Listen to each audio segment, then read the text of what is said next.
Is everyone having a good time? I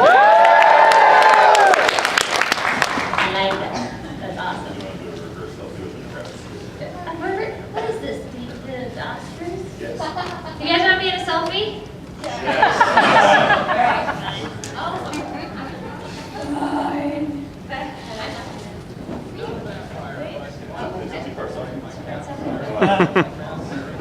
This could be a photo for you guys as well. Great, 1, 2, 3, guys, come on! Yay! All right. Okay. All right. Are we ready? All right. Now we've got to indulge your selfish desires. Exactly. Well, we did that earlier. There was cupcakes at your booth, remember? That's true. Yeah. Although they do go Delicious fast. cupcakes. Yes. All right. Well, welcome to what we'd like to call Craft Your Fandom, which is a look at how to approach making a costume and/or prop, and we're going to use those words interchangeably today. And the steps involved in turning your imagination into reality. We'd like to introduce. Let's see what happens on the next slide because it's been a while. Okay. So yeah, what will you learn here? Basically, if you've ever worn a costume before or thought about making a prop, whatever, usually there's something that inspires it. It could be a comic book, it could be a book you're reading, it could be a movie, it could be TV, whatever. So when you see it or watch it, the next step is going to be to research it, and then eventually you can build it, and then you can be it or own it, either way. But let's talk about who's on our panel here, and we'll start with Abby Darkstar. Why don't you talk about yourself real quick a little bit? Oh yeah. I said that already. Nope. Oh, you guys started. Oh, it's me first. Darn. Okay, well, I am Keith Zen, and apparently there's some information we'll fix later. I am one of the RPF, which is the Replica Prop Forums, and it's not just props anymore. We do costumes there too. One of the moderators and staff there. Also, one of the founders of RaiderQuest.net, which is a Tomb Raider costuming board. Then let's bring it over to Abby. Hey guys, I'm Abby Darkstar. I am also an RPF staff member, the social media community manager over there. And I'm also an admin on Sexy Star Wars Girls, as well as a couple other sites. And I make costumes and I wear things and I go around and go, whee! That's my official title. And we have our last minute guest of Meg Turney. But not so last minute that we could make a slide. Yay, last minute Meg. My name is Meg Turney. I am a host on a network called SourceFed Nerd. Yeah, one person knows SourceFed. I've been cosplaying since I was 14, which is a depressing 13 years ago. So for 13 years, make all my own costumes, and actually have not built a lot of props. So I'm excited to hear the prop building part of this. And that's pretty much it. Thanks. And we also have Bill Holmes. Hello all, I'm representative of the 501st Legion, Rebel Legion, Mandalorian Mercs, and we're hired in Kansas City and Rogash, Kansas State, Kansas, and Missouri. And obviously my particular specialty is primarily in Star Wars costuming. I've been doing it independent of the 501st for a little while because I didn't even know they existed when I first started this 10 years ago. And got excited and loved joining the bigger groups and participating. Oh, and that's where we start. So the question I have for all of you guys is, who here can make a costume or a prop? Like, who can? Yeah. And you know, Every single yes, person take everybody in this yeah. room can, should you choose to want to. Yeah. When we talk about props and costumes, there's some different things you're going to need. And we talked about the inspiration, which is something that you see it, you're going to research it, build it. We're going to go into a project plan of how to build. A lot of panels talk about, well, this is how we made this, but they don't really tell you about the steps before. And that's what we want to talk about, because everybody has to start here. And then we're going to talk about some various tools that you may need in your kit, and then finally the finishing it and the steps involved in that. So let's see what's on the next slide. All right, so we talked about inspiration. You want to talk a little about inspiration? Actually, I think I'm going to give that to Meg because she's an inspiration for many people. Oh. When you see a costume, what about it like inspires you? For me, the most important thing is that I love the character, that the character is somebody that I look up to or that I think is funny or that I enjoy in some way, shape, or form. A lot of times I'll look at a costume and say, okay, well, that's a really cool costume, but there's no way I'm able to make that prop. Or I don't know how I'd ever tackle a helmet like that. And I immediately will discount it and then catch myself discounting it and be like, well, now I gotta make it. So like, it's seeing something that you think is gonna be way too hard. I'm sure you're gonna talk about the research and I'm gonna skip a step, but like Googling, seeing how everybody else has done it, if anybody else has done it, things that you see about their costume that you feel like, oh, I never thought to use that fabric or that material. I never thought to make it out of that. And maybe something you see that you're like, wow, well, they skipped out completely on that shoulder piece, but I definitely want to do the shoulder piece. So just kind of like Googling and seeing what has been done, if it's out there at all, and how you can make it better. Cool. And Meg started kind of hitting on the next step, which is the research part of it. And this is probably one of the most important pieces to anything that you'll build, whether it be a prop or a costume. And I'm going to let the three of you kind of just chime in a little bit about your own tips. Let's start with Bill, and then we'll move our way down. Well, yeah, I feel weird. I hold Just it take it up. out. Yeah, because I feel weird. I'm like holding it down all the way down here. You're a rock star now, Bill. Apparently, I don't know if that's the case, but you know, when I got starting off with costuming, you know, I think the thing is what is inspiring. It's something you wanted. I think Meg, you really hit that on the head. There's something about whatever costume you see. What I do, gotta go through the processes of taking the time and research and trying to figure out how to make that. And the main thing is you want someone to look at you like they believe that you either walked out of the movie or you are this character that they can visualize. And it takes a lot of work. I primarily work with plastics because I build armor. That's the primary thing that I spend my time doing.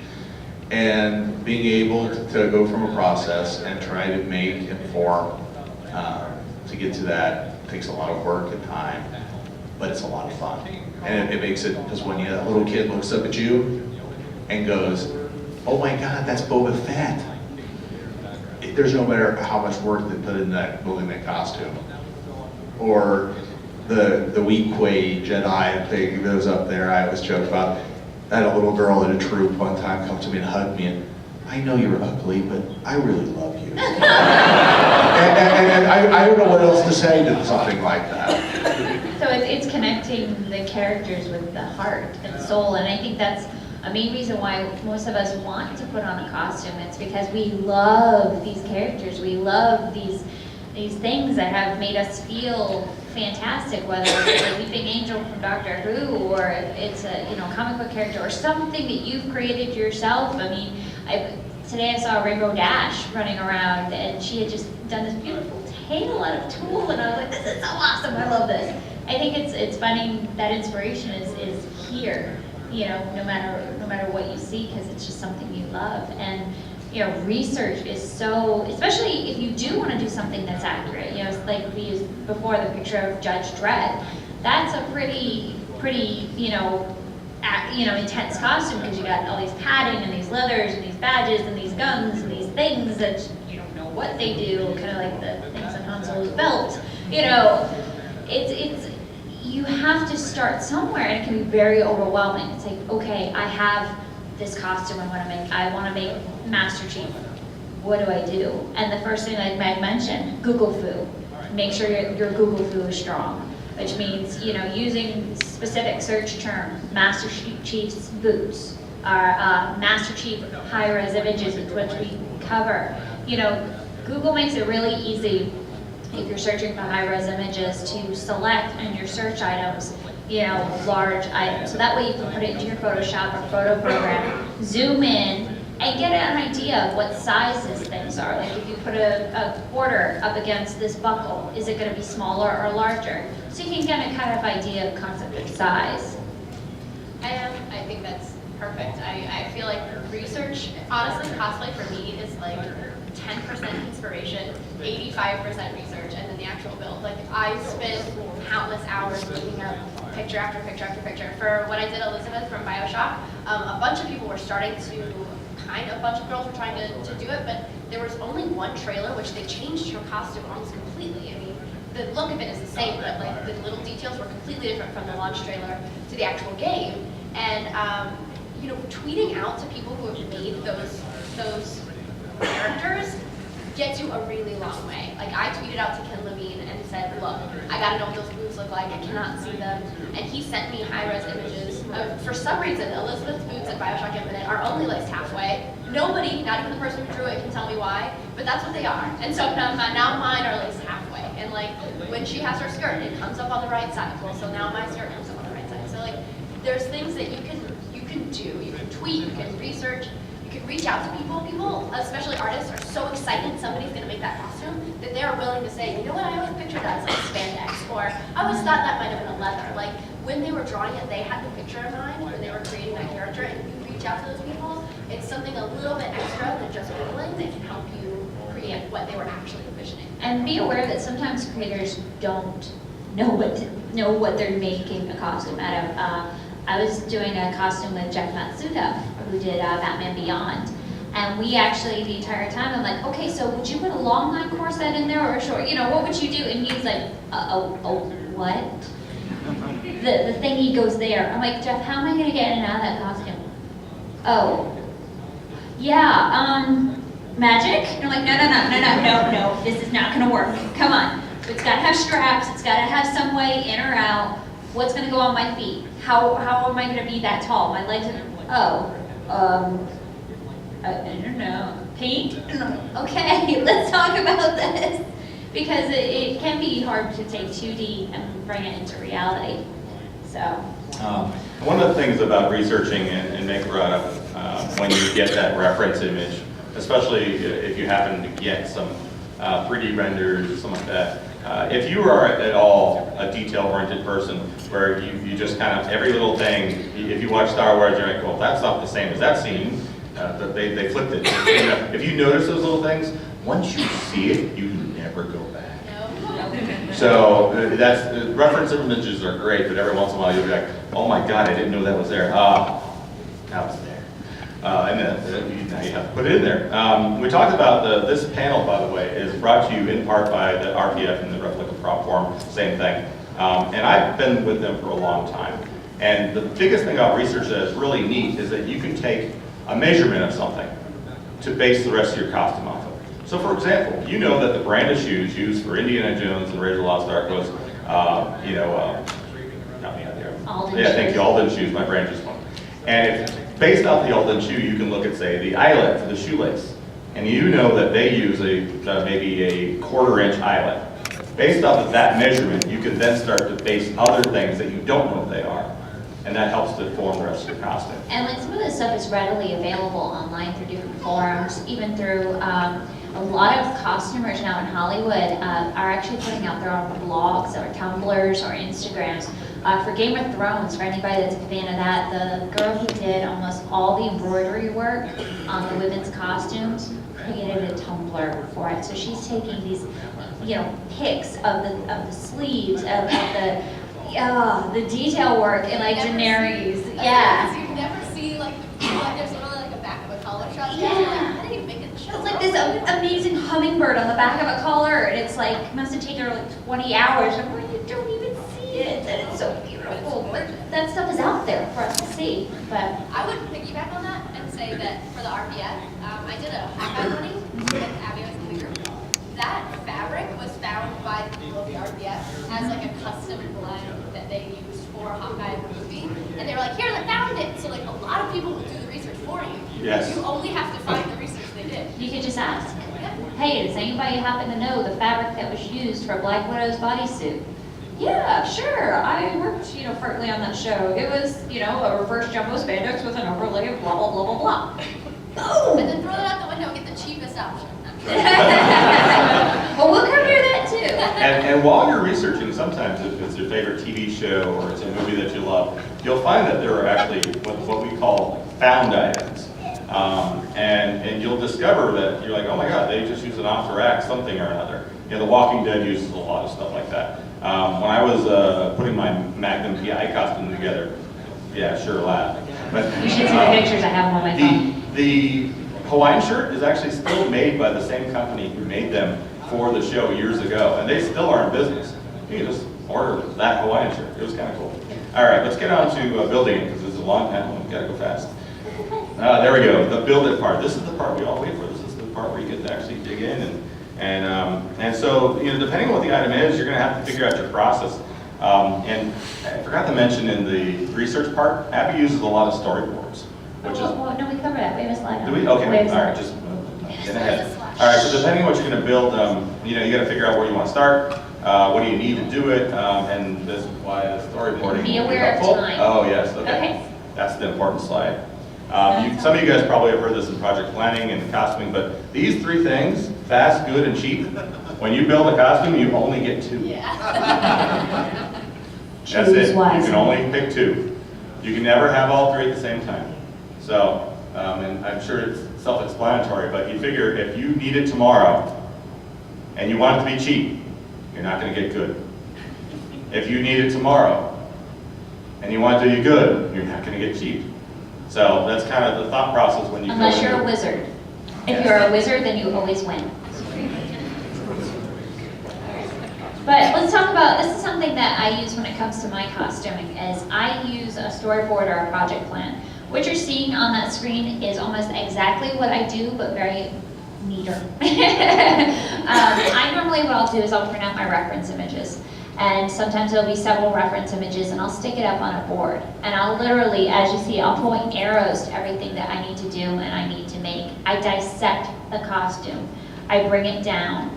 What do I need? What type of undergarments do I need? Am I gonna have to sculpt? What type of wig? Am I gonna need this type of shoe, that type of shoe? So that way I almost get like an itemized list of what's gonna happen, what I'm gonna need to purchase. I'll make a purchase list, you know, purchase wigs, purchase base shoe, purchase, you know, undergarments. I'll make a sculpt list, or I'll make a find item list. So that way I get an idea of what this costume is gonna involve. What is it gonna mean for my time? And it allows you to have a jumping off point. It doesn't seem as bad. It seems more manageable if you break it down into parts.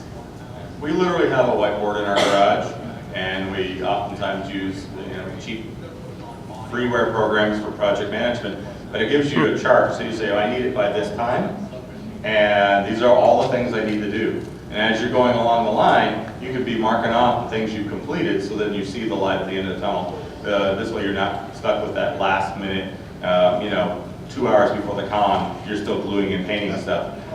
You still might be gluing and painting things, Yeah. but you won't be gluing and painting as much. Meg and Bill, we'll start with Meg. How do you guys approach projects like this? I like to make lists because I like to cross things off lists and feel accomplished. So I'll even write down on the list things I already have, so I can cross them off my list. But actually, one of the things that I really like to do when I first was getting started, my very first cosplay my grandmother made for me, and I sat with her and I just watched her make the dress. And I didn't help at all, and I was completely overwhelmed, but just seeing the process helped a lot. So one of the things that I like to do now that I'm sewing my own costumes is I take, if this obviously wouldn't work for poison ivy, but if it's something that's like, if it's something that's like actual, like for instance, my Zatanna costume, I took a base jacket, it was like a bolero jacket, and then I added fabric to the ends of it to get the shape I wanted, and then I cut that into a pattern. So like I make it a little bit more manageable by using something I already know that fits, so I can work with like patterning and paper, and then make that my pattern. So I try to find, like I said, something in my closet that I wouldn't mind cutting up, and that makes it feel a lot less daunting. Also eBay for wigs. Yes. eBay for eBay. wigs. I have to really say that lists are really good. I'm not the person that writes things down like that, but I do a lot of mental inventory and then kind of deal with things that way, but I'll write down, jot notes down, which probably would not be even understandable to anybody but myself.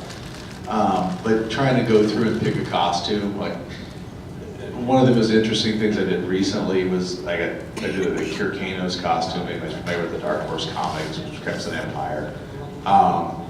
This costume I always wanted to do. And when I started this, I had no idea what I was doing. I was like, how do I go about it, do it? 8 years later, I had gained enough experience and knowledge to go through and do it. And I sat down with the same list I started out on how to build it, make it work. And it's a process of, sometimes a project takes years. I mean, in my case, I mean, it's not something I sit there, in this case it took a long time because I wanted it done right, that I had to make sure, once you get the piece done, figure out how I'm gonna do the shoulder bills for Turcados. Then I gotta make sure it moves with me. Because I got a big glaive I gotta swing around. So if it's gonna maneuver and I gotta do it, I gotta make sure it's gonna stay on the body. And believe me, there's a lot of failed attempts at doing this. I'm sure you guys can say the same thing. We have a slide. Yeah, I mean, it's the failures. Discussion outside the slide. Yes, exactly. I'm sorry, but that's just the way it is. Crash and burn does occur, but it's a learning exercise. Yeah. One of the most important things when you're going through your project plan and you're starting to kind of figure out how you want to approach something is never be afraid to ask questions. Never be afraid to, while you're doing your research, you go out and find your resources. You know, there are plenty of people out there that may have done this before that are perfectly willing to share their information. And they're going to help with your process, and while the process will still be yours to determine and figure out, there's a lot of people that can shed light on a particular thing that's just bugging you. So we're going to dive into some tools now. Tools are great, and these are some of the most common tools that you will use for almost everything that you'll do. And on the list, we of course have the glue gun. Who here owns a glue gun? All right, let's hear it. Yes. Glue guns are amazing. We pack them in our kit that we travel with, just in case. And of course, pencils and markers and scissors and rulers. Those are all the standard things. Utility knives, Yeah, tracing paper. drills. You can get a nice battery pack drill that isn't a lot of money. You can use it as a screwdriver. You can use it as all sorts of things. Yeah, tracing paper is great to be able to make out your patterns and stuff. We have duct tape.